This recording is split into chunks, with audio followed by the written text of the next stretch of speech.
Hello guys, welcome to the another video.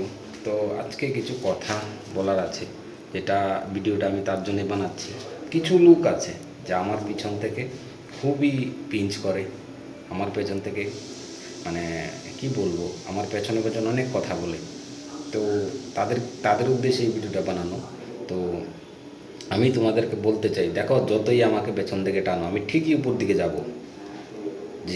যতই তোমরা আমাকে পেছন থেকে টানো আমি ঠিকই উপর দিকে যাব। আর আমার লক্ষ্যটা না উপরের দিকে, তোমাদের মতো নিচের দিকে নয়।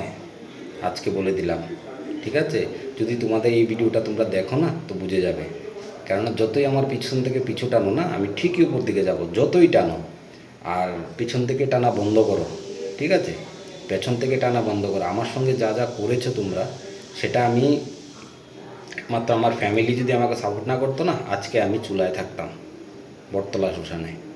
আজকে আমাকে আমার ফ্যামিলি অধিক পরিমাণে আমাকে সাপোর্ট করেছে, তার জন্যে আজকে আমি এখনও একদম দাঁড়িয়ে আছি, ঠিক আছে? আজকে যদি আমার ফ্যামিলি আমাকে সাপোর্ট না করতো, তোমাদের পেছনের এই কথাগুলির জন্য আজকে আমি আমার জীবনটাকে হারাতে চলেছিলাম।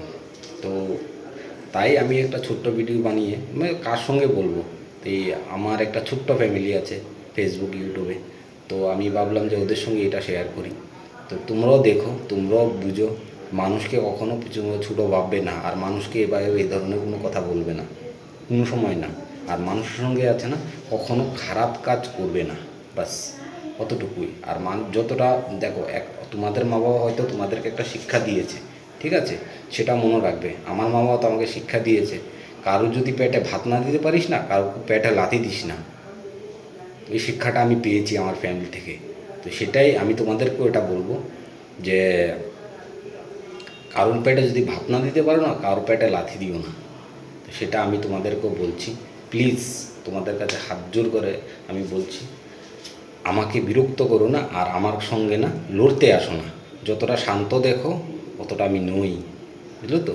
আর যতটা ধৈর্যশীল দেখো, যত আমি ধৈর্যশীল অত আমি খারাপও কিন্তু, ঠিক আছে? যেদিন আমার ধৈর্যের বানটা ভেঙে যাবে না, ওই দিন কিন্তু আমি ছাড়বো না, ছেড়েও কথা বলবো না, ঠিক আছে? তো আমি অতটুকু তোমাদেরকে এটা ওয়ার্নিংও নিতে পারো, বোঝানোও নিতে পারো, ঠিক আছে? আমি তোমাদেরকে এটা লাস্ট বললাম যে আমাকে নিয়ে পেছন থেকে কখনো যদি কোনো ধরনের কথা বলেছো, বা আমার পিছনে আমার পিছু পিছু মানুষকে সব কিছু বলে বেরিয়েছো, তাহলে কিন্তু বহুত বড় আছে, ঠিক আছে? আমি জানি, আমার ফ্যামিলি জানে। আর আমি যদি খারাপ হতো না, আর আমার ফ্যামিলির লোকরা এরকম নয়, যদি আমি খারাপ হতাম না, ওরা আমার জীবনে সাপোর্ট করতো না, ঠিক আছে? তো আর তোমাকে, যে তুমি আমার সঙ্গে, আমি তোমাকে বলছি, যে যাকে বলছি সে ঠিক বুঝে যাবে, তুমি আমার সঙ্গে যে কাজটা করেছো সেটা কিন্তু খুব খারাপ করেছো, ঠিক আছে? তোমার কাছে আমার না হলো অ্যারাইভাল 1,30,000 রুপিস আছে, ঠিক আছে? টাকাটা তুমি প্লিজ যদি পারো ব্যাক করো। আর নাহলে তোমার কাছে আমার এটা, আমি চাই না, আমি বললাম যে এটা গরিব মানুষকে দান করে দিয়েছি, ঠিক আছে? যদি পারো, যদি তোমার মনে লাগে না যে ছেলেটাতে আমি টাকাটা নিয়েছি, এটা আমি টাকাটা দেওয়ার দরকার, তো আমি সেটাই বলবো, প্লিজ টাকাটা আমার দিয়ে দিও। আমার টাকার খুব নিড, আমি খুবই টাকার আমার আছে। কেন, আমি নতুন নতুন কিছু কাজ আমি করছি এখন, সে কাজের জন্য আমার প্রচুর টাকার দরকার। তো আমার থেকে যে টাকাটা, আমি তোমাদের বিকতে চাইছি না, তুমি আমার যে টাকাটা আমার থেকে নিয়েছো অ্যাজ এ হেল্প হিসাবে, তুমি বলেছো যে তোমাকে আমি হেল্প করতে, আমি করেছি, আমার কাছে যতটা পেরেছি আমি করেছি, ঠিক আছে? তত তোমার মন ভরেনি, আর তুমি আমার সঙ্গে ওটা বাজে কাজ করেছো। তো আমি তোমাকে তার জন্য কোনো ক্লেম করছি না, এটা তোমার মনের ব্যাপার, তুমি যেটা করেছো, ঠিক আছে? ঠিক আছে, তো কোনো আমার নেই। আর তোমাকে বলছি, আমার প্লিজ আমার টাকাটা আমাকে ব্যাক করে দিও।